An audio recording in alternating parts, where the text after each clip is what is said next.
La paracha de cette semaine, c'est Vayeshev. Alors, dans un premier temps, on va faire une introduction. Et après, on fera le développement. Si on veut résumer le Chumash Bereshit de manière très succincte, alors on peut dire que la première étape, en ce qui concerne la communauté d'Israël, c'est la différence entre Yitzhak et Ishmaël. Ça, c'est le premier carrefour. Et on l'a touché dans les cours précédents. Deuxième étape, Yaakov par rapport à Esav.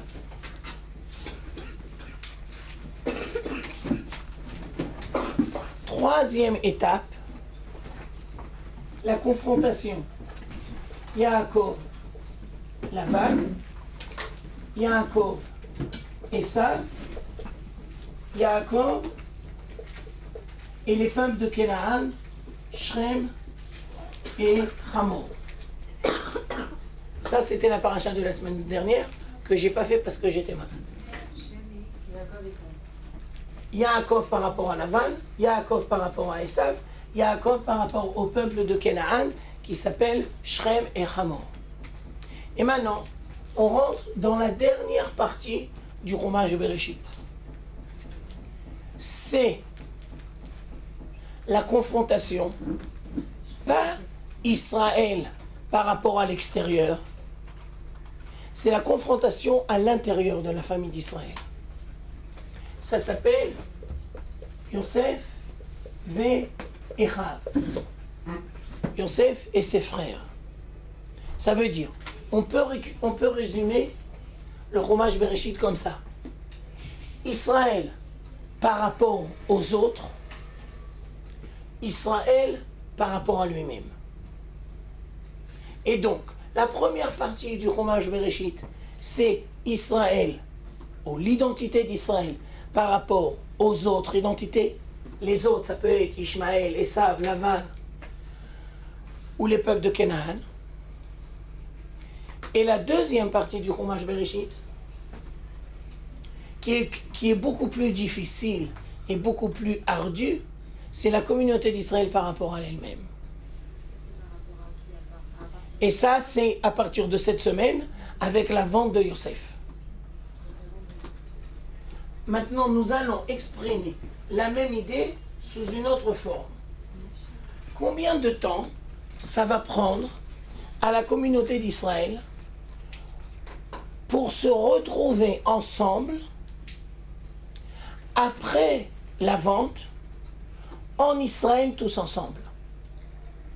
Alors je tiens à attirer l'attention qu'à la fin du Chumash Bereshit, c'est vrai que Yosef, il va retrouver ses frères.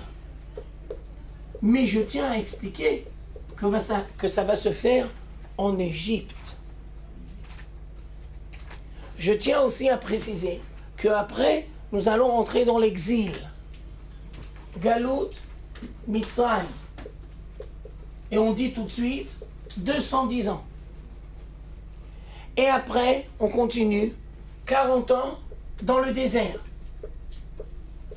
Ça veut dire qu'il faut attendre 250 ans avant que la communauté d'Israël soit capable de se retrouver sur la terre d'Israël ensemble. C'est le livre de Yahushua. Et je tiens à expliquer que à ce moment-là, on va prendre les ossements de Yosef et on va les enterrer dans la ville de Shrem où il y a eu la vente. Ça veut dire que pour réparer la faute de la vente de Yosef, ça prendra 250 ans. Excusez-moi, les 210 ans, ils correspondent à quoi? 210 ans d'esclavage. Ça, c'est la première manière de voir les choses. Si on veut voir encore plus,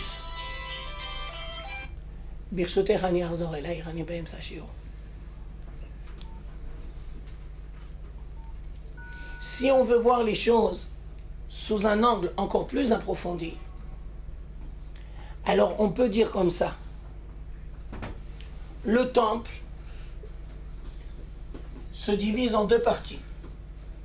Le Beth Amikdash se divise en deux parties. Une partie, c'est la tribu de Yehuda. Quand vous allez aujourd'hui au Kotel, on va faire simplicitement et on va dire le Kotel, il est là. Le Kotel, il fait encore partie de la tribu de Yehuda. Et pour que vous compreniez bien l'idée que je veux vous expliquer, je tiens à expliquer que Yehuda, c'est le fils de Léa. La deuxième partie du Beth Amikdash, ça appartient à la tribu de Binyamin. Binyamin, c'est le fils de Rachel. Ça veut dire que le Beth Amikdash, c'est la réparation de la fente de Yosef. Non. Parce qu'on va retrouver Léa, Rachel, Binyamin, Yehuda ensemble. Et si on se pose la question, combien il y a de temps qui va s'écouler? Alors le texte de la Bible nous dit que depuis la sortie d'Égypte jusqu'au Beth Amikdash, il y a 480 ans. Depuis la sortie d'Égypte jusqu'au Beth Amikdash, il y a 480 ans. Ça veut dire que réparer la faute de la vente de Yosef, ça prendra ou 250 ans ou 500 ans de réparation. Vous pouvez répéter 480? Ouais, 480, c'est depuis la sortie d'Égypte jusqu'au temple. Maintenant, très souvent, quand je dis ça, alors les gens posent comme question, oui, mais il y avait déjà Caïn et Hevel. Il y avait déjà une tension entre deux frères qui se sont entretués. Réponse. Caïn et Hevel, c'est pour toute l'humanité. Maintenant, on parle au sein de la communauté d'Israël. Ça veut dire, et maintenant je rentre dans le sujet du cours, la vente de Yosef, ça s'appelle la haine gratuite. La vente de Yosef, ça s'appelle la haine gratuite. Ça veut dire l'incapacité de légitimiser l'autre. Je reprends. La vente de Yosef, ça s'appelle la haine gratuite. Ça veut dire quoi la haine gratuite? C'est l'incapacité de légitimiser l'autre. L'autre étant différent, il me remet en question et donc je le liquide. Ça s'appelle la vente de Yosef. Je tiens à préciser qu'en ce qui concerne les frères, ils étaient prêts à le tuer. Si ce n'est qu'à la dernière seconde, Dieu est intervenu à sa manière et donc Yosef n'a pas été tué. Mais en ce qui concerne eux, ils étaient prêts à tuer. Alors, on explique la même chose sous une autre manière. La haine gratuite, elle n'éclate pas au sein de la communauté d'Israël avant la destruction du deuxième temple. Non. Alors on pose les antécédents de la haine gratuite. Alors tu peux dire, non, c'est pas au deuxième temple, c'est dans le premier temple. Quand il y a le royaume de Judée qui tape sur le royaume d'Israël, le royaume d'Israël qui tape sur le royaume de Judée, la guerre civile, c'est les antécédents de la haine gratuite. Nous on dit, mais non, t'as rien compris. Les antécédents de la haine gratuite, c'est la vente de Yosef. Et tout le reste, ce n'est que des conséquences. Ça veut dire que l'incapacité de la communauté d'Israël à réparer la faute de Yosef, c'est ça qui engendre la haine gratuite. Je reprends. La vente de Yosef, c'est l'incapacité de donner une place à l'autre. Ça s'appelle les germes de la haine gratuite. Et après, la haine gratuite, elle va s'exprimer pendant l'histoire de la communauté d'Israël de différentes manières. Alors si on est à l'époque du premier temple, le royaume de Judée fait la guerre civile contre le royaume d'Israël. Si on est à l'époque du deuxième temple, alors on explique. On peut effacer ça, cette première partie? Je n'ai pas compris le schéma avec le Beth Amikdash, il est en plein milieu de deux enfants qui sont la réparation de la faute. Et pourquoi? Pourquoi? Parce que lui, c'est Rachel, et lui, c'est Léa. Mais pourquoi le Beth Amikdash? Parce que le Beth Amikdash, ça veut dire la possibilité de rencontrer Dieu doit forcément passer par l'amour gratuit de la communauté d'Israël. Et donc, là, le temple, il est au milieu. Il n'appartient pas à Rachel, il n'appartient pas à Léa, il appartient aux deux. Peut-être j'ai été trop vite dans mon développement, c'est possible. Et la réparation, pourquoi je dois passer par Yehuda et Benyamin? Parce que, c'est quoi? Pousse, on recommence et on va doucement. D'accord, très bien. Ah, vous êtes parti là? Bah ouais, je suis pas venu 2 semaines, hein, il faut compléter. Hein. Alors on recommence, d'accord? On recommence tout doucement, tout doucement. Au sein de la communauté d'Israël, il y a 12 tribus. Je commence par un autre côté, d'accord? On a vu dans les parachiotes précédentes que nous avons 12 tribus.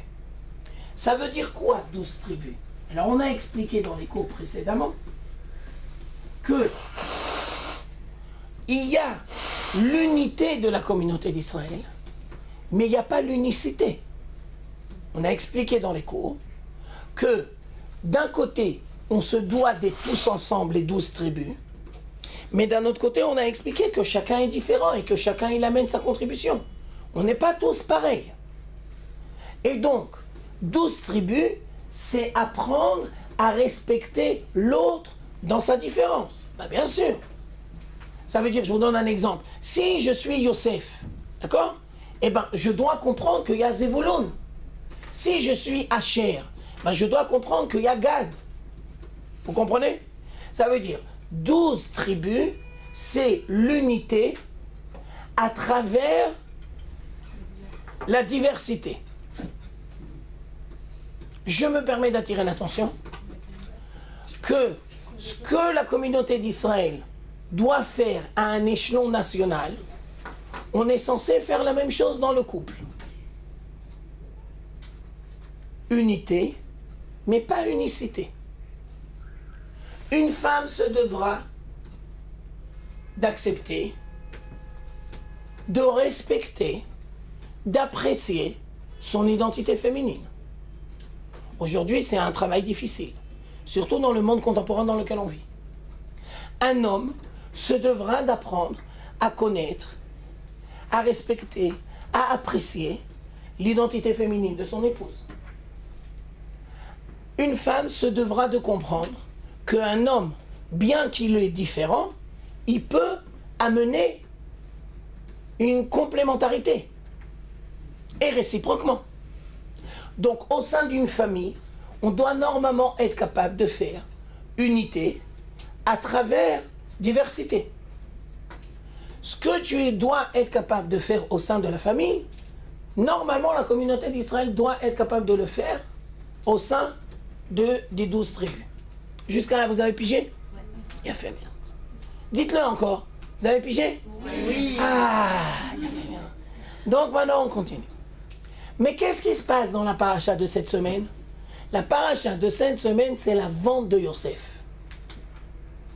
Ça veut dire quoi, la vente de Yosef?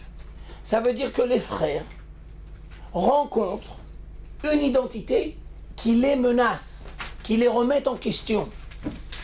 Et donc, ils ne voient pas dans Yosef la diversité, donc enrichissement, mais ils voient dans Yosef différence, donc menace. Ils ne voient pas différence, source d'enrichissement, ils voient différence, menace. Ils se sentent menacés. Oui, mademoiselle. J'avais entendu dire qu'en fait, il l'avait chassé parce qu'ils avaient eu des visions. On va voir quelles sont les raisons. Ah, d'accord. Mais nous, on dit sur pour l'instant, on parle de la conclusion. D'accord?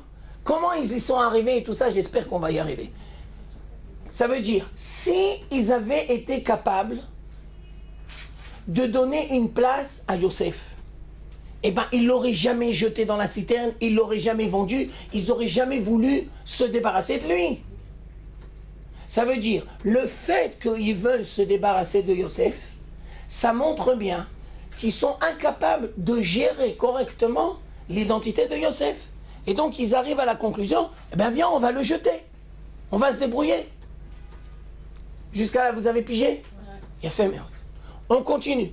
Alors maintenant on dit, et combien de temps ça va prendre à la communauté d'Israël pour réparer cette erreur fatale?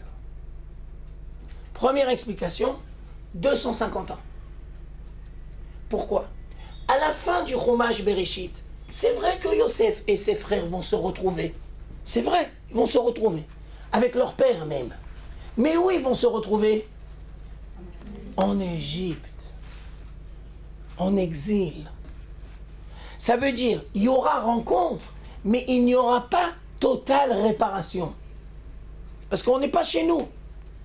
Je vais vous dire la même chose sous une autre forme. C'est une question un peu piège. Alors je me dois d'expliquer doucement. Où c'est plus facile d'être juif? En exil ou en Israël? En Israël. Mais bien sûr que c'est plus facile en exil. Voilà. Pourquoi? Mais bien sûr, excuse-moi, tu t'es planté les deux doigts dans l'œil. On explique pourquoi. Parce que quand tu es en exil, tu es une minorité parmi. Et donc, forcément, quand tu es une minorité, eh ben, tu te serres les coudes. Ça veut dire que les frères se rencontrent en Égypte et qu'ils soient capables de vivre ensemble en Égypte. D'accord? Mais ça ne veut pas dire qu'ils seront capables de le faire en Israël. C'est plus facile d'être juif en exil que d'être juif en Israël. Donc il fallait qu'ils apprennent d'abord à le faire. Donc dit Delphine, la première étape de la réparation, c'est qu'ils ont commencé à le vivre ensemble en exil. Je te donne un exemple pour que tu comprennes bien ce que je vais te dire. Si tu te balades dans le métro, d'habitude on ne regarde pas les garçons, d'accord? Mais naguide que tu vas voir un garçon ou une fille, et elle a un Magen David. Tout de suite, tu es dans le métro à Paris, si tu es un juif et tu rencontres un juif avec une kippa, tout de suite tu vas lui dire shalom. Elle a un Shaddai et toi tu as un Magen David. Pourquoi? Parce qu'on est en minorité. Maintenant quand tu te balades dans la rue en Israël, comment on reconnaît les Olim Khadashim qui arrivent en Israël? Shabbat shalom, Shabbat shalom, Shabbat shalom.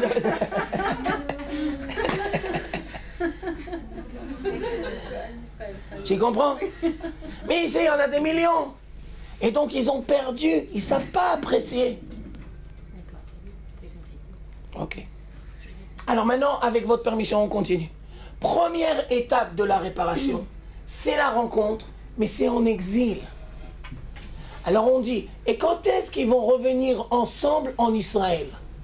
Réponse, il faut attendre 250 ans. Après l'exil, il y a les 40 ans dans le désert à cause de la faute des explorateurs. Et donc on arrive au livre de Josué. Et donc au livre de Josué, la communauté d'Israël revient sur sa terre.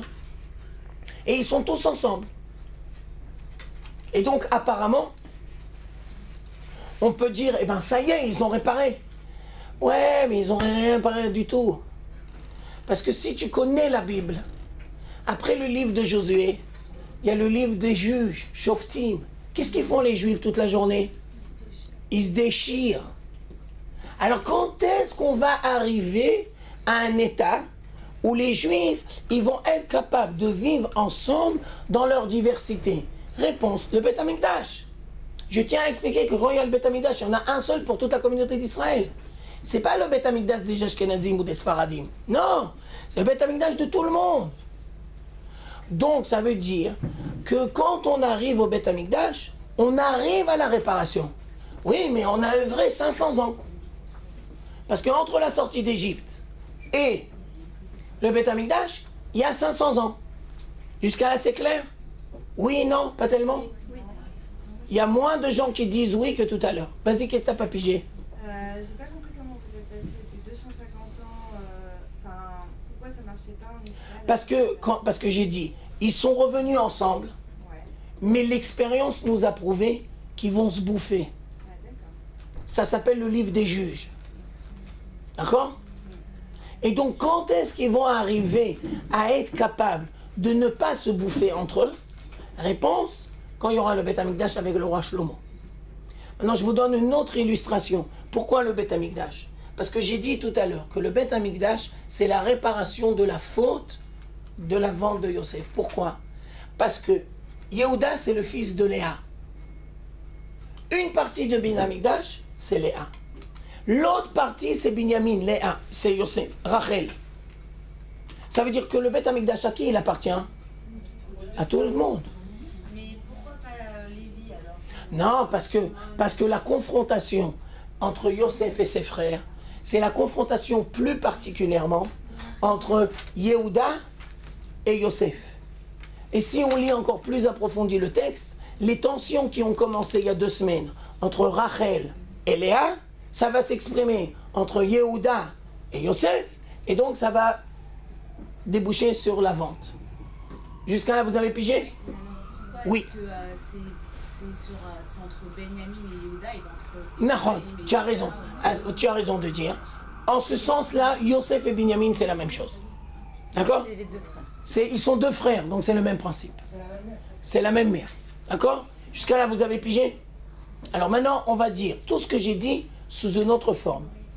Le plus grand danger de la communauté d'Israël, le plus grand danger pour la communauté d'Israël, c'est la haine gratuite. Ça veut dire, j'explique. Jusqu'à présent, dans les cours, on a dit, le plus grand danger, c'est l'assimilation. Réponse, oui, parce que l'assimilation, c'est le danger par rapport au goïm. C'est, si vous voulez, Israël par rapport aux autres nations. C'est la première partie du Chumash Bereshit. Le grand danger, c'est l'assimilation. Mais il faut savoir qu'à part l'assimilation, il y a un autre danger qui n'est pas moins dangereux. Il est peut-être encore pire que l'assimilation. C'est la haine gratuite. La haine gratuite, c'est l'incapacité d'un juif de reconnaître la légitimité d'un autre juif. Je vous donne une image, et c'est une image très très précise. La main, elle sera toujours avec 5 doigts différents. Oui, mais ça fait une main. Ça veut dire, si tu sais utiliser correctement la différence entre les doigts, eh bien, tu peux créer la main. Mais si tu ne vois que la différence, alors chacun il voudra... Ça fait un handicap. Ça fera un handicap. Quand tu comprends le principe de la main, tu comprends le principe de l'amour gratuit. 2 mains qui se rencontrent, c'est l'amour gratuit.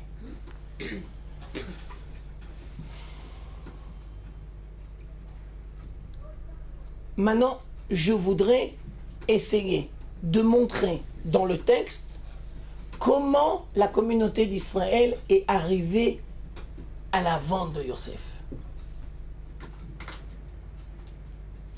Une première explication qui est manquante, mais c'est ce qu'on a l'habitude de dire. On a l'habitude de dire que la faute de Yosef, c'est la conséquence des rêves de Yosef. Il y a eu des rêves, et à la suite de ces rêves, ça a tout aggravé, ça a tout envenimé la situation, et donc à cause des rêves. Mais je voudrais aujourd'hui que l'on relise le texte et on va s'apercevoir que les tensions entre Yosef et ses frères commencent avant les rêves. Alors d'abord, je voudrais vous donner une grande idée générale. Et pour cette grande idée, je vais utiliser une image. Si Dieu préserve, il y a un divorce. Si Dieu préserve, il y a un divorce. C'est la faute du mari ou la faute de la femme? Les deux. On explique. Ce n'est la faute de personne. On ne cherche pas à culpabiliser. Ça n'avance pas de culpabiliser. Les culpabilisations, c'est une maladie féminine. Il ne faut pas culpabiliser. Qu'est-ce que tu proposes? Chacun se devra de se poser toujours comme question. Quelle est ma part de responsabilité? Alors, si on voit qu'au sein de la famille de Yosef, il y a eu la vente de Yosef, alors on se doit de poser comme question, quelle est la part de responsabilité? Et il faut savoir qu'il y a 3 grands acteurs. Le premier, c'est Yosef. Alors, on se devra de poser comme question, quelle est la part de la responsabilité de Yosef dans sa relation avec les frères qui a fait qu'ils sont arrivés tous ensemble à la vente. Deuxième acteur, c'est les frères.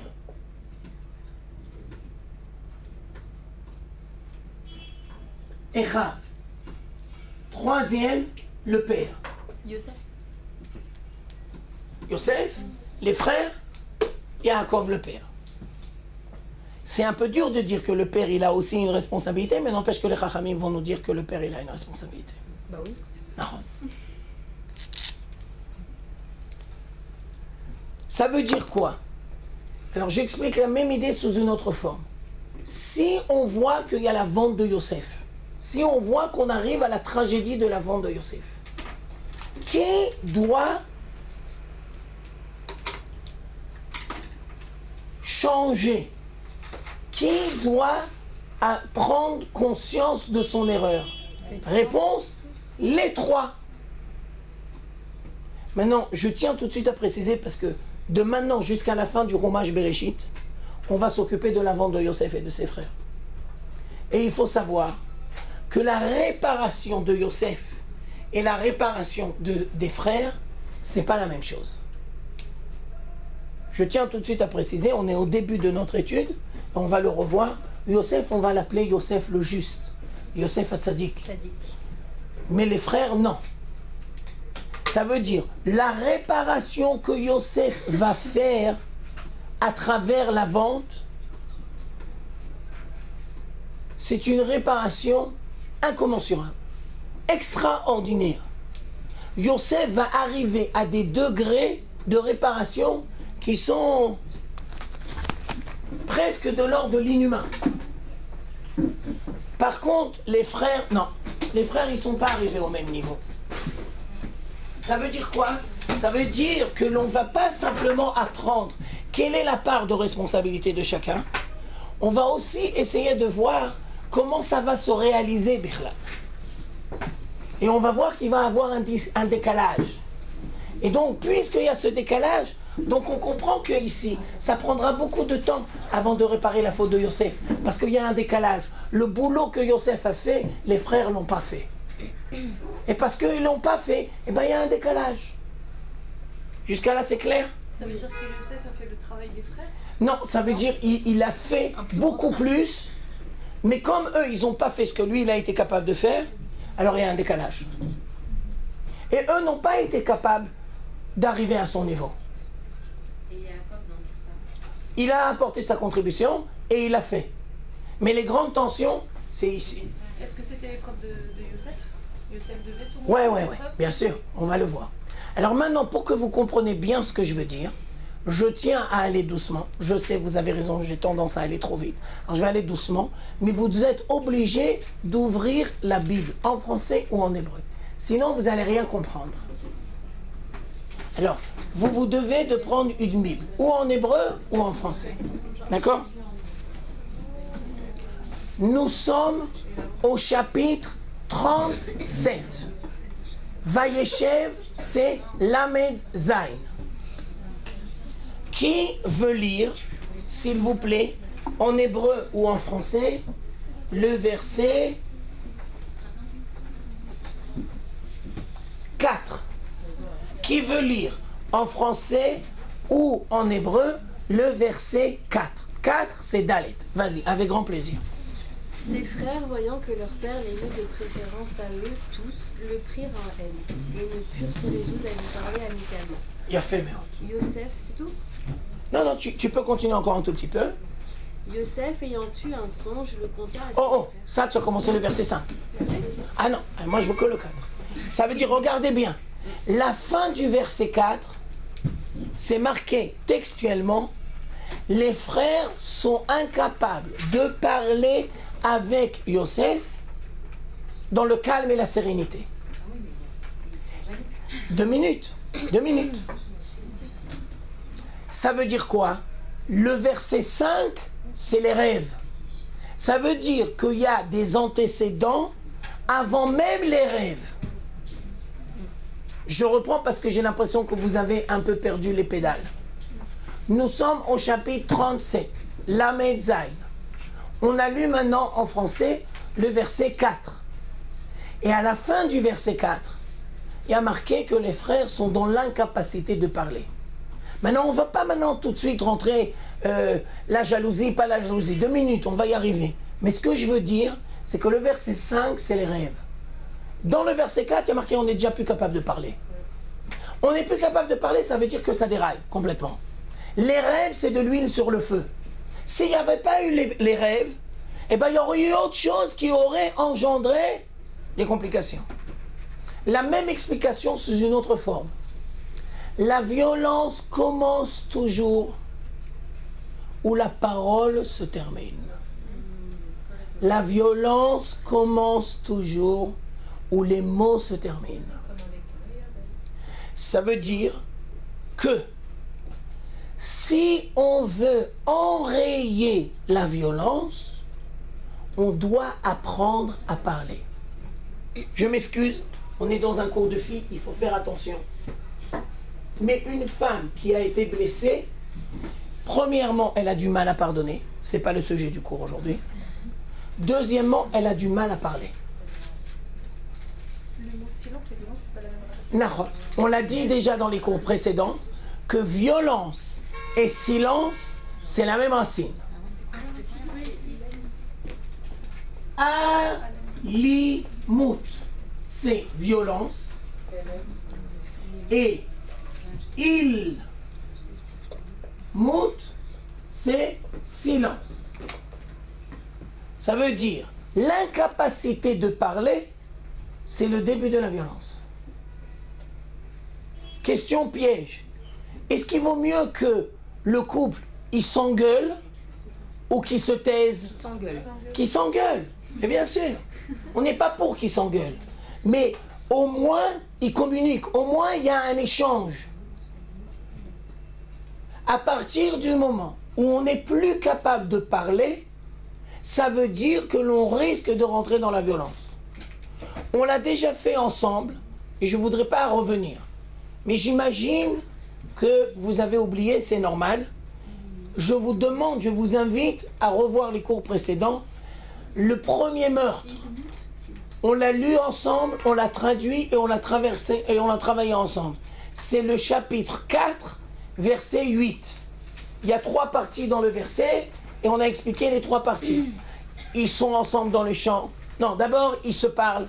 Ensuite, après, ils sont dans le champ et après, ils le tuent. Et on a expliqué dans les cours précédents qu'il est arrivé à la violence parce qu'ils sont incapables de parler. Je vais vous dire la même chose sous une autre forme.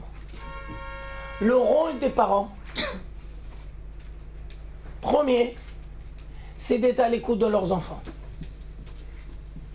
C'est le contraire de ce qu'on dit. Parce que d'habitude, on dit que le rôle des parents, c'est de faire de l'éducation, ça veut dire de baratiner toute la journée. Il faut que tu parles, il faut comme ça, il faut comme... Non, non, non, non. Le rôle des parents, c'est d'être à l'écoute de leurs enfants. Deuxième explication, à travers la parole, tu as la capacité de digérer les événements qui te sont difficiles.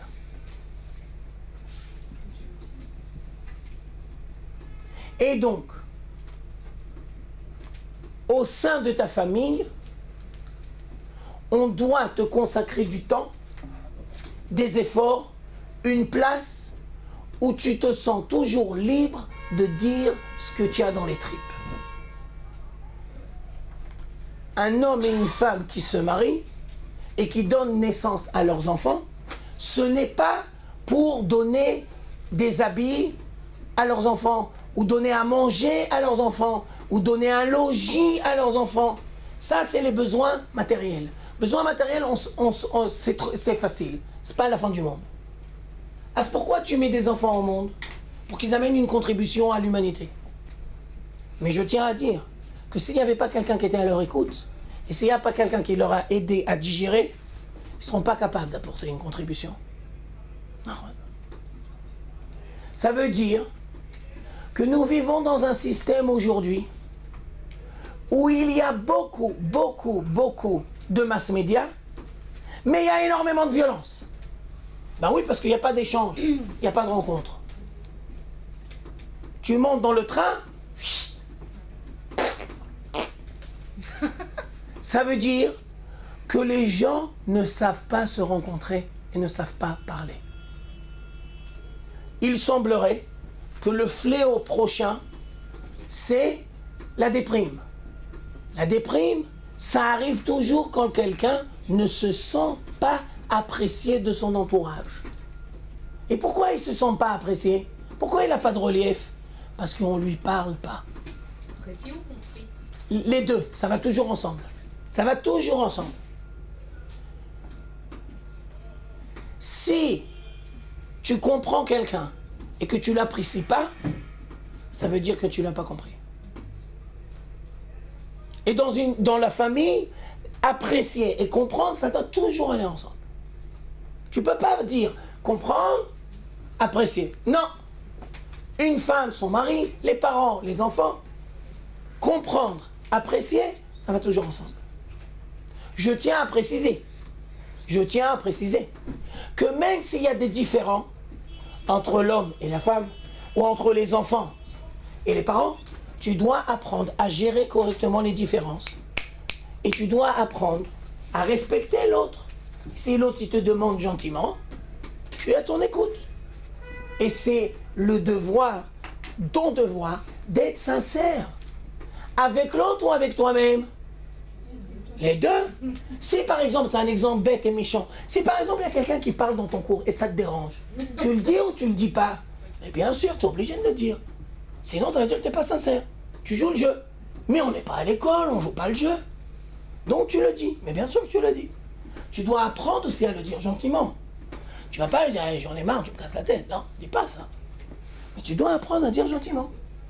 Ah non, ça va. Alors je reprends. Si on arrive au verset 4, et qu'ils vont nous dire dans le texte, vous l'avez lu, qu'ils sont dans l'incapacité de parler, ça veut dire qu'il y a des dysfonctionnements au sein de la famille de Yaakov. Et ça veut dire que chacun, il a une part. Alors nous, maintenant, on veut expliquer quelle est la part de Yosef, quelle est la part des frères, quelle est la part de Yaakov. Il y a des dysfonctionnements. Là où il n'y a pas de communication, ça veut dire qu'il y a dysfonctionnement. Là où il y a communication correctement, il n'y a pas de dysfonctionnement. Je t'écoute. Non, vous pouvez juste redire ce que vous avez écrit. Ouais, Alimout, c'est violence. Je l'ai écrit en abré parce que j'ai pas le temps. Et l'autre, Ilmout, c'est silence. Ah, donc ça s'écrit pareil. Ouais, c'est la même racine. Mais c'est deux mots complètement différents. Mais en hébreu, c'est la même racine. Bah oui, parce que ça va toujours ensemble. Ouais, vas-y, je t'écoute. Mais non, mais je comprends pas pourquoi on disait que c'était les rêves qui avaient suscité leur haine, alors que le texte dit avant que c'était... Ben c'est le cours de Tobiano, c'est pour ça que Tobiano il est venu. Ah oui, j'ai compris. Pourquoi eux ils ont dit ça j'en sais rien, ils savent pas étudier la Torah correctement. Tu leur diras de ma part. Non, mais ce qu'on dit, c'est parce que Yaakov préférait Yosef. Non, alors nous on va pas dire comme ça. On va dire un peu plus approfondi que ça. Alors regardez bien. Donc en fait, ça a juste augmenté. En fait. Il a fait meurtre. C'est de Bidjouk, c'est ce que j'ai dit. C'est de l'huile sur le feu. C'est le point de départ. Ça veut dire quoi? Ça veut dire que s'il n'y avait pas eu les rêves, ça aurait éclaté d'une autre manière. Il n'aimait pas des... Nahon. Maintenant, je voudrais... Ouais, vas-y, d'accord. Une petite question. Or, Israël préférait Yosef. On va y arriver. On va y arriver. Je voudrais... Vas-y. Ouais, d'accord. Ça vient. Elle n'en peut plus, la pauvre. De l'eau, d'accord. Vas-y, je prends, d'accord. Vas-y, je t'écoute. Yehuda qui avait pris la décision de vendre. Ouais, parce que les autres, ils étaient prêts à le zigouiller. Et Yehuda, il a dit, ah, mais pourquoi on va le zigouiller? Viens, au moins, on va s'en débarrasser. Ah, donc Yehuda est gentil. Ouais, non. Il est gentil. Fais attention parce qu'il y a le truc. Alors maintenant, je voudrais expliquer d'abord Yosef, d'accord? Je voudrais expliquer Yosef. Ce que je vais dire, merci beaucoup, c'est marqué dans les commentateurs. Première explication. Yosef a 17 ans. C'est marqué dans le texte. Ça veut dire quoi à 17 ans? 17 ans, première explication, il est à l'âge de l'adolescence, où il est en train de créer son identité. L'adolescence, c'est l'étape où tu crées ton identité. je tiens à expliquer qu'il est plus jeune que ses frères.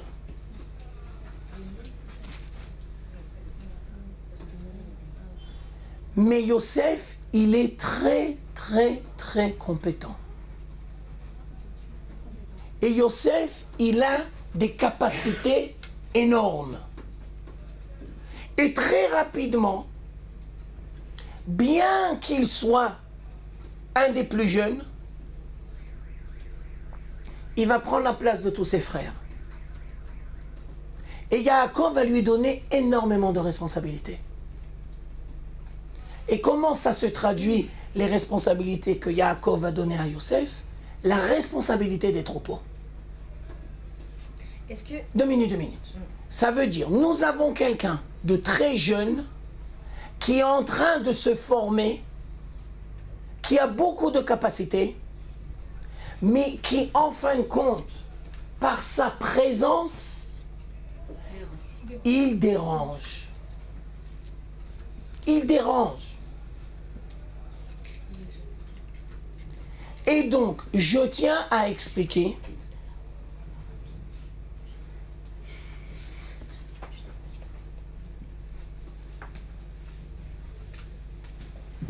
que Yosef aurait dû être capable de voir l'impact qu'il a sur ses frères.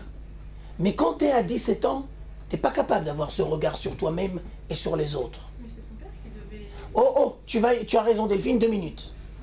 Alors d'abord on dit, Yosef, il voit lui-même et il voit ses capacités. Et il ne pense pas toujours à voir qu'est-ce que ça engendre à son entourage. Alors on va dire, dans un premier temps, on va dire, oh ben c'est pas grave, il a que 17 ans, c'est pas la fin du monde. Mais maintenant, le deuxième verset va nous apporter un éclaircissement très important sur la personnalité de Yosef. Il faut lire le deuxième verset. Le deuxième verset de la paracha, c'est le verset 6. Qui veut lire le verset 6? Vas-y. Non, tu es au 6. Moi, je suis au deuxième verset, au tout début. Bête. Ouais, on a dit qu'avant les songes. Le 2 alors. Voici les générations de Jacob. Ouais. Voici les générations de Jacob. Joseph, âgé de 17 ans, Avait âgé de 17 ans. menait paître les brebis avec ses frères, Ça, on a expliqué. Il a les responsabilités du troupeau. passant son enfance avec les fils de Bilha et ceux de Zilpa, époux de son père. Joseph débitait sur leur compte des médisances à leur père. Il a fait merde. Alors maintenant, regardez bien. Yosef, il est perfectionniste. D'où on sait ça? Il reçoit la responsabilité du troupeau. Il a beaucoup de capacités. Et il est perfectionniste. Deuxième explication. Yosef, il a un cœur en or. Et donc, il est à l'écoute de la détresse des autres. D'où c'est les autres? C'est les enfants des servantes. Le statut entre les servantes, c'est un peu difficile, on ne va pas rentrer là-dedans, mais il y a des tensions. Yosef, il est à l'écoute des fils qui sont. Mais quand on est à l'adolescence et qu'on est à l'écoute des autres, on n'est peut-être pas forcément toujours correctement objectif. Et alors,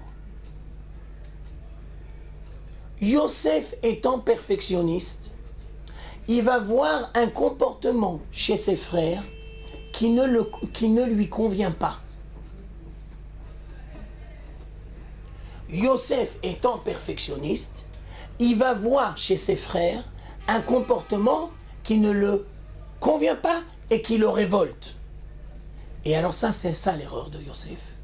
Si tu as un quiproquo avec Monsieur Y, qu'est-ce que tu dois faire? Le régler avec Monsieur Y. Tu dois aller voir directement Monsieur Y.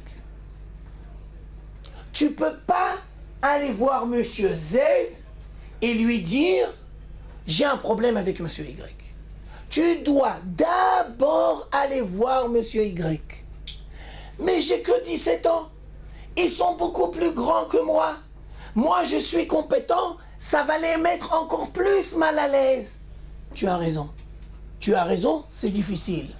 Mais ne crois pas, parce que tu vas faire intervenir une tierce personne, en ce sens-là, Yaakov le père, ça va aider. Ça ne va que aggraver. Parce qu'il ne va pas comprendre. 2 minutes, s'il te plaît. Alors, qu'est-ce que Dieu va faire? Dieu va séparer Yosef de ses frères pour que Yosef apprenne à parler directement avec ses frères, sans passer par l'interlocuteur, le père. Qui va rencontrer le premier ses frères en Égypte? Yosef. Et le père, il est avec eux ou il n'est pas avec eux? Il n'est pas avec eux. Et qu'est-ce que devra apprendre Yosef?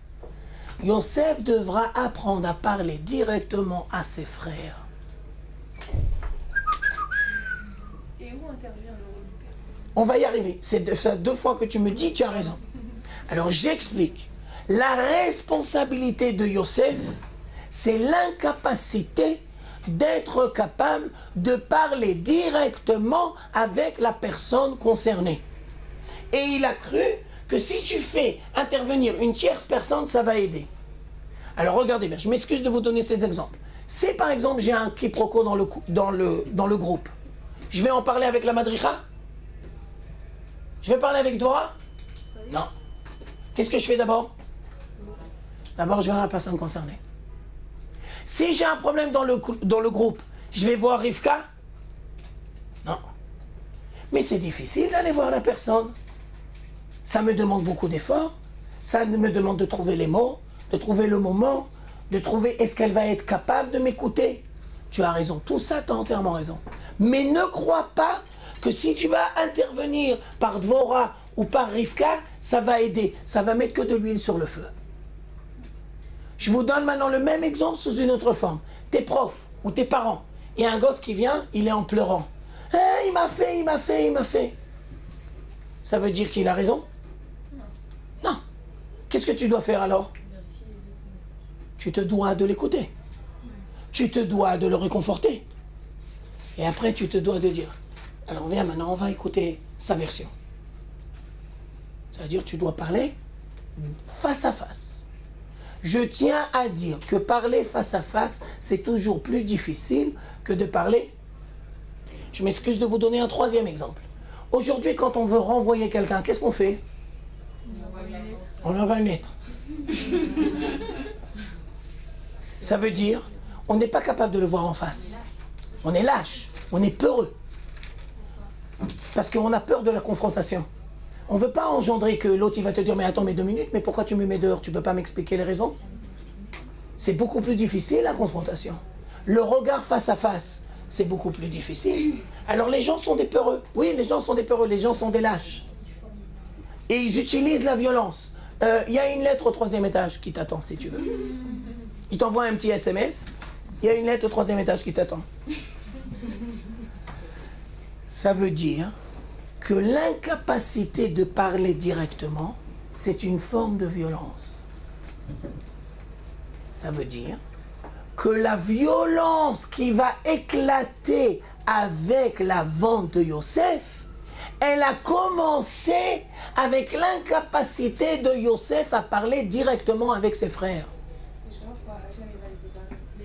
Il y a le libre arbitre. Il y a le libre arbitre.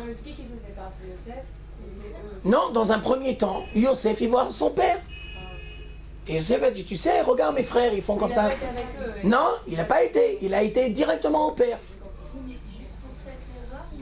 On n'a pas dit que c'est cette erreur. Mais tu comprends que c'est c'est un parti du tout. D'accord? Maintenant. Ouais, vas-y. Attends, elles aussi, elles attendent depuis longtemps. Vas-y. Mais est-ce que le fait de ne pas parler d'un problème, ça peut être aussi signe d'indifférence par rapport à la personne? Je suis d'accord, mais tu sais que l'indifférence, ça peut être positif, à court terme, mais des fois, ça peut être négatif. L'indifférence est le plus grand. Ça veut dire, si tu te bouffes de l'intérieur, Non, mais j'ai pas dit ou bien si par exemple, tu dis, ben moi je l'ignore, mais tu te bouffes de l'intérieur. Mais si on se bouffe pas de l'intérieur, juste on ignore la personne. Mais, Ça, on ne voit pas l'intérêt. d'accord, mais j'attire ton attention. Si c'est une personne qui n'est pas importante à tes yeux, est-ce que tu te dis, je choisis l'indifférence. Et mais si maintenant, demain, ça va être une personne qui est très chère à tes yeux, et que tu es obligé de lui parler, et que tu peux pas foutre le camp, qu'est-ce que tu vas faire?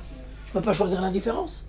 Tu t'es enfermé dans une voie où tu as une seule grille d'analyse, l'indifférence. Mais je peux pas. C'est une période tellement chère à mes yeux, je peux pas. Je vis sans arrêt avec elle, je peux pas l'ignorer. Vas-y. Moi, c'était pas par rapport à l'indifférence, mais est-ce que la relation particulière que Yaakov il a avec Yosef, c'est pas aussi parce que Yosef c'est le premier fils de Rachel? C'est ce qu'on va dire à Delphine, tu as raison. Ah, je te réponds alors. Vas-y, c'est ton tour, tu voulais dire un truc. Non, en fait, c'était le mot médisance. En fait. D'accord. Ça me choquait. Du coup, c'est une médisance parce que c'est par derrière et c'est pas directement. Bédiouk. Ok. Maintenant, Juste une autre. Yosef, il avait peut-être cette capacité à montrer quelque chose de plus grand en fait. Nahon, je suis d'accord avec toi. Maintenant, on continue. Delphine a posé très justement la question, quelle est la part de responsabilité de Yaakov? Alors là, on va toucher un grand sujet. Je vais essayer de le toucher avec précaution. Première dimension. Yosef, c'est le fils de Rachel. La préférée. Ça veut dire que chaque fois que Yaakov il voit Yosef, il revoit Rachel. Je me permets d'attirer l'attention, on l'a vu il y a 2 semaines. C'est le premier amour coup de foudre, c'est la première rencontre entre Yaakov et Rachel. C'est une rencontre fantastique. Et je me permets d'attirer l'attention que la semaine dernière, Rachel est partie de manière brusque, imprévue. Elle a donné naissance à Benjamin et elle est partie. C'est une tragédie la mort de Rachel pour Yaakov et pour Yosef et pour Benjamin. Et donc, Yaakov est dans un état de douleur.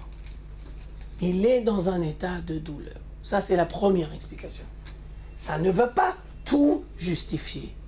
Mais il est dans un état de douleur. Deuxième explication.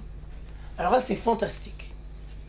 Les Chachamim vont nous dire une idée révolutionnaire. On a l'habitude de croire que les relations parents-enfants sont toutes les mêmes. On a l'habitude de croire que les relations parents-enfants sont toutes les mêmes. C'est une erreur, vont nous dire les Chachamim. D'abord, montre-moi que c'est pas toujours pareil. Réponse. Quand les enfants vont se marier, est-ce qu'ils vont continuer chacun à avoir le même type de relation avec les parents? Non. Non. Mais c'était les mêmes parents pour tous. Oui, mais chacun, il a créé sa relation. Et donc, tant qu'ils sont autour de la table des parents, ben, on ne voit pas la différence. Mais à partir du moment où chacun va s'exprimer, va construire sa vie, tu vas t'apercevoir des différences. Je me permets de le dire, c'est marqué textuel dans le texte de la Bible. Un homme se devra d'apprendre à abandonner sa cellule familiale pour créer sa cellule conjugale. Ça, c'est l'homme. C'est le frère. Et la fille? Non, la fille, elle revient chez sa mère toute sa vie. Bien sûr. Avant l'accouchement et après l'accouchement. Non. Ça veut dire que tu t'aperçois que ce n'est pas toutes les mêmes relations. Maintenant, on va encore plus loin. Les Chachamim vont dire, est-ce que ça se peut que les parents vont voir dans certains des enfants des affinités parce qu'ils vont voir un point commun? Ben oui, bien sûr. C'est très possible que les parents vont voir certaines affinités avec certains de leurs enfants parce qu'ils voient des traits de caractère communs. Les affinités entre les enfants eux-mêmes ou les enfants et les parents? Non, les enfants et les parents. Quel est le danger? Que l'autre soit jaloux. Le danger, c'est que tu vas le montrer extérieurement. Ça veut dire que Yaakov sent un feeling particulier, comment on dit, une complicité ou bien une affinité, voilà. Complicité, affinité avec Yosef, c'est tout à fait légitime. Mais que ça s'exprime extérieurement, ça c'est pas possible. Maintenant, faites très attention. C'est une question piège. Mais quoi, mais tout ça, mais Yaakov, il ne le savait pas. Yaakov, c'est un géant. Il ne savait pas tout ça. Alors regardez bien. Ça, c'est très beau, mais c'est très profond. C'était quoi le rêve de Yaakov? Le rêve de Yaakov, c'était de donner une tunique à Yosef bariolé. Mais qu'est-ce qu'on s'en fout de la tunique bariolée? Mais qu'est-ce que tu veux nous dire par là? Alors regardez bien. Quand il y a le Beth Amikdash, le Kohen Agadol, il a un pectoral avec 12 pierres. Ça veut dire, la tunique bariolée, c'est le pectoral du Kohen Gadol. Et Yaakov a cru que Yosef serait capable d'être le Kohen Gadol de ses frères. Je reprends. C'est très profond. Yaakov a cru que Yosef serait capable d'être le Kohen Gadol de ses frères. Ça veut dire, le Kohen Gadol, il appartient à personne, il appartient à tout le monde. La tunique bariolée, c'est la capacité de gérer correctement toutes les forces de la communauté d'Israël. Les 12 facettes.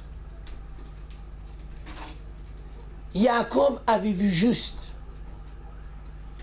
mais pas chez Yosef, chez le Kohen Gadol, chez Aaron, chez Lévi, mais pas chez Yosef. Ça veut dire le rêve de Yaakov, c'est de créer un guide spirituel qui soit capable de gérer correctement toute la communauté d'Israël. Vas-y, dis-moi, c'est quoi la question? Le pectoral. Pectoral. C'est comment déjà en ivrique le nom? Le pectoral, c'est Rochen.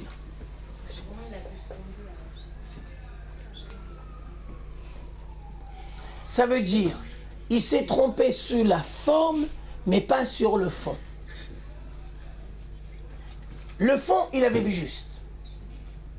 Il y aura un guide spirituel qui n'appartient pas à personne, il appartient à toute la communauté et il prie pour toute la communauté. Et donc, les Chachamim vont nous dire, l'erreur de Yaakov, c'est d'avoir montré explicitement son attachement, sa préférence à Yosef aux yeux des frères.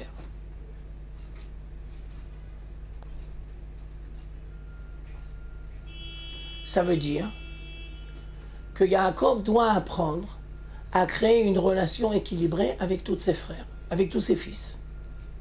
Alors Dieu va faire en sorte que Yosef disparaît de la situation pour que Yaakov apprenne à créer une relation équilibrée avec tous ses enfants, sauf Yosef. Est-ce que sa mère, elle l'a pas eu Nahon. Bidioukara. C'est dans les gènes? Nahon. C'est un grand truc, alors, parce qu'il me... En gros, elle n'a pas été objective. On parle jamais de des mères en fait. Madame dit très justement, Parce que Rivka, elle l'a pas eu, c'est ça? Bidioukara.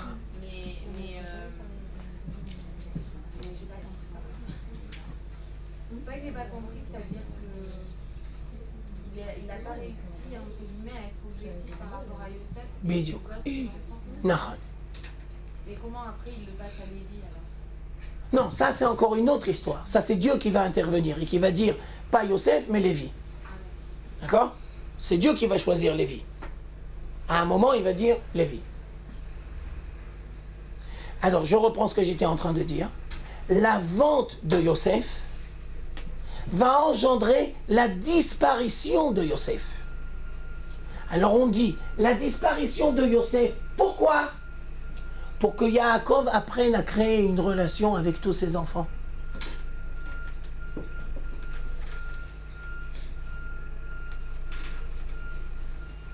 Je fais très attention. Je ne cherche pas à légitimiser la faute.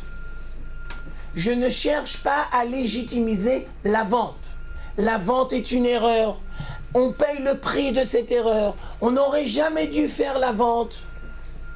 Mais si on est arrivé à la vente, ça veut dire que Dieu veut nous apprendre quelque chose à travers la vente. Il y a avant la vente et il y a après la vente. Avant la vente, c'est une erreur, il ne faut pas y arriver. On aurait dû fonctionner autrement. C'est un dysfonctionnement. Mais après qu'il y a eu la vente, tu dois comprendre que chacun des membres doit faire un tikkun. Le tikkun de Yosef, c'est d'apprendre à parler directement avec ses frères. Alors ils vont venir en Égypte, il va apprendre à communiquer avec eux. À un tel point qu'au début, ils ne vont même pas savoir que c'est Yosef. Mais lui, il apprend à parler directement, sans intermédiaire. Ouais, vas-y. Jusqu'à quand la situation va être perpétuelle? C'est-à-dire que, justement, par rapport à Rivka, Yaakov, elle n'a pas su justement gérer la différence entre ses deux enfants. Là, Yaakov, il fait la même chose avec Yosef et les autres. Et jusqu'à quand, en fait, on va arriver à un équilibre de compréhension, on va dire? Non. D'équilibre. D'équilibre. Alors, on va dire comme ça. Le Beth Midrash, c'est ça? Ouais. Ça veut dire comme ça. Quand les Juifs vont prendre le temps d'étudier correctement leur histoire et de relire la Bible et de faire le travail qu'ils doivent faire, alors la situation se réparera. Tant que tu ne prends pas le temps de lire correctement la Bible et de comprendre une lecture plus approfondie,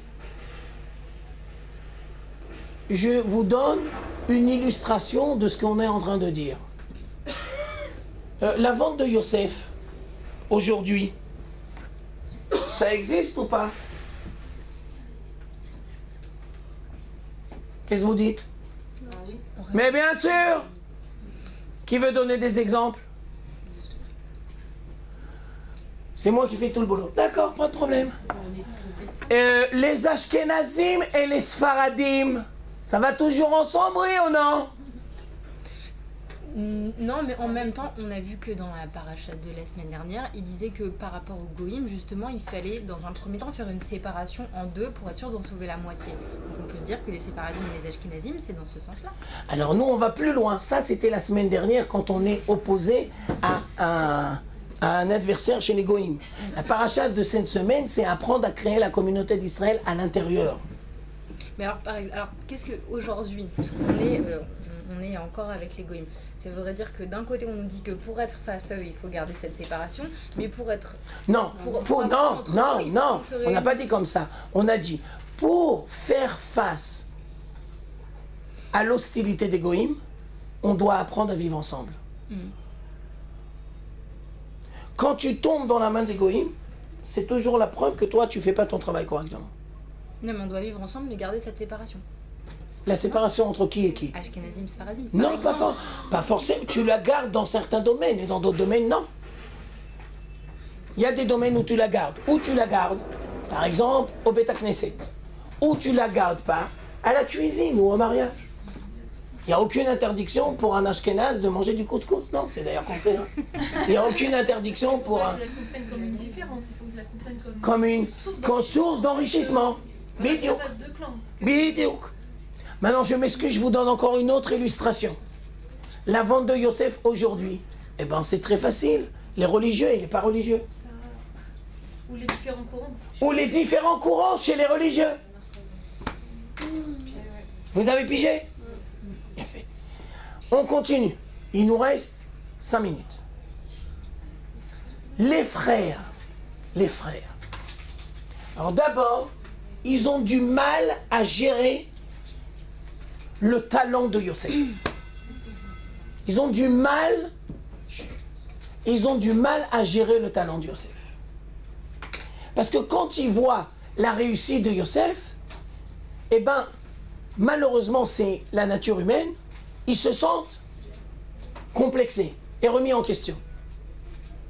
Alors, leur travail, c'est quoi? Leur travail, c'est d'apprendre à reconnaître la légitimité des capacités de Yosef.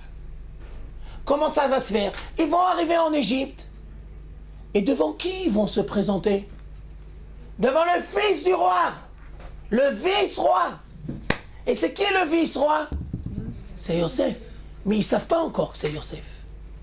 Ça veut dire, le tikkun des frères, le premier truc, c'est d'apprendre à se mesurer au génie de Yosef. Et d'apprendre à reconnaître la légitimité du génie de Yosef. Deux. Les frères ont du mal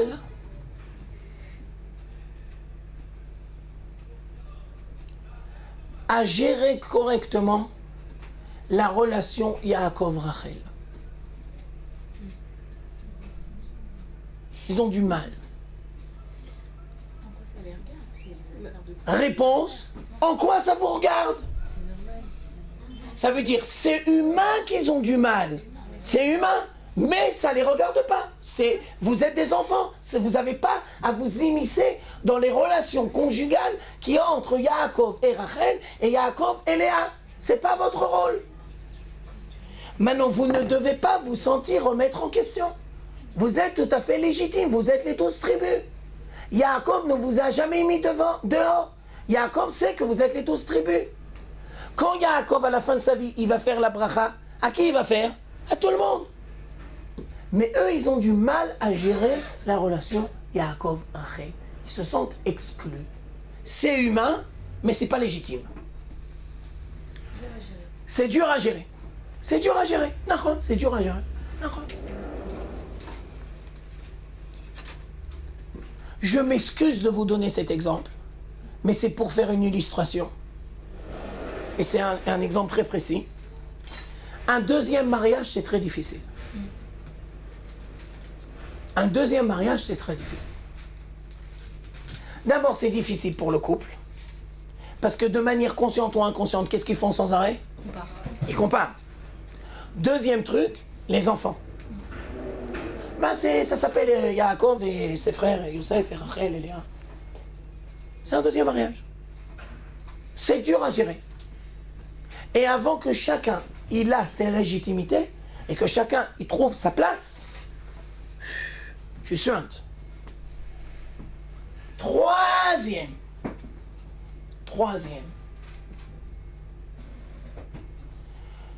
Que vous soyez jaloux d'eux, c'est compréhensible. Que vous tombez dans la violence, non. Que vous voyez que Yaakov, il y a un dysfonctionnement et donc vous êtes dans la jalousie, c'est compréhensible, c'est normal, c'est humain. Mais que à cause de la jalousie, vous allez tomber dans le piège de la violence, ça, en aucun cas. En aucun cas. Et donc, qu'est-ce que les frères doivent apprendre à faire? Ils doivent apprendre à parler à Yosef directement et à dire ce qu'ils ont dans les tripes. Et donc, je tiens à dire qu'à la fin du film, une seconde avant que Yosef va se dévoiler, qui va aller voir Yosef et va lui dire toutes les vérités? Yehuda. Ben, c'est le tikkun. C'est le tikkun de ce qu'ils n'avaient pas été capables de faire avant. Non, une seconde avant. Mais il dit toute sa vérité. Il va lui dire, mais si tu te rends pas compte, mais qu'est-ce que tu nous fais? Mais pourquoi tu nous fais comme ça? Et pourquoi tu nous as arrêtés? Et notre père et tout ça et tout ça. Ça veut dire, il y a la jalousie et il apprend à en parler. Il y a un problème et il apprend à en parler. Mais tu tombes pas dans la violence.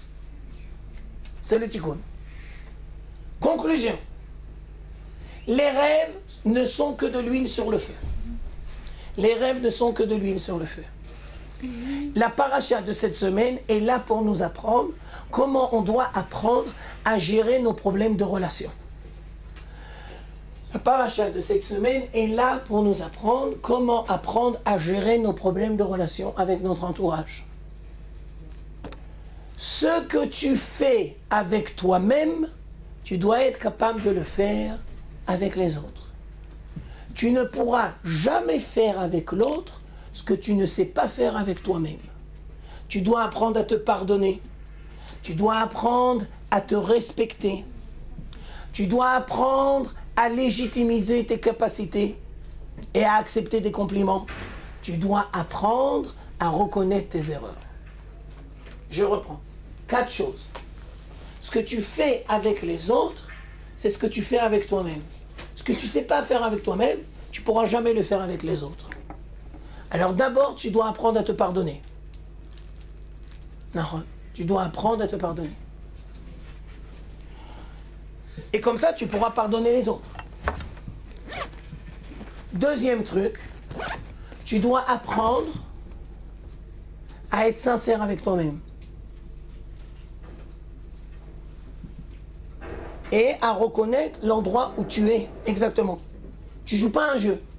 J'en ai marre, je suis fatigué, je suis contrarié, il m'a tapé sur le système, je suis énervé. Tu dois être capable de mettre les mots et de dire exactement l'endroit où tu es. Tu ne dois pas te cacher la face, tu ne dois pas faire un semblant de... Non, tu dois être capable de te voir dans la glace. C'est-à-dire, je prends en considération l'autre qui est avec Et je prends en considération, pas l'autre, d'abord moi, où je suis. D'abord où je suis. Ensuite, tu dois apprendre à gérer correctement tes capacités et donc à accepter des compliments. Si tu as des capacités, Baruch Hashem, grâce à Dieu. Donc tu dois apprendre à recevoir des compliments. C'est pas facile de recevoir des compliments. Généralement, quelqu'un d'équilibré, il n'aime pas qu'on lui fasse des compliments. Un petit peu, mais pas trop. Et 4e chose, tu dois apprendre à gérer correctement tes erreurs. Et à accepter le fait que des fois tu te plantes. Et que des fois tu fais des erreurs. Si tu ne fais pas ça avec toi-même, tu seras incapable de le faire avec les autres. Ça veut dire que la vente de Yosef, c'est une invitation à faire la réparation. Et donc toute la suite de l'histoire, c'est faire la réparation. Merci beaucoup, mesdemoiselles.